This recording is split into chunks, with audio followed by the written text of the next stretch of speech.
বাংলাদেশের এক চুদুর ভাই কয় ইন্ডিয়া নাকি দুর্বল টিম। তোমরা প্রথমে ভিডিওটা দেখো, তারপরে একে দিচ্ছি ঠিকমতো তালটা। ছি পাকিস্তান, ছি ছি ছি ছি ছি ছি ছি, এত জঘন্য খেলা এই ইন্ডিয়ার মতো দুর্বল টিমের সঙ্গে। মাত্র 127 রানে অল আউট। আরে চুদুর ভাই আগে কথা বলতে শিখ। ওটা 127 সালে না, 127 রানে অল আউট, ওইটা বল।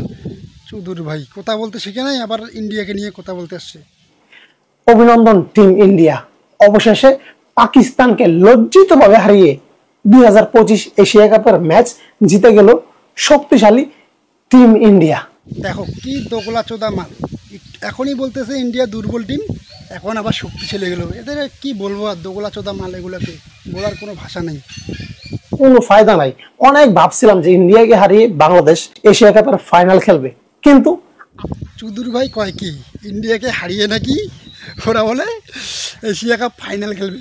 আরে চুদুর ভাই তোরা স্বপ্ন দেখ, তোরা আর ইন্ডিয়ার সাথে ফাইনাল খেলতে ইন্ডিয়া পারবে না।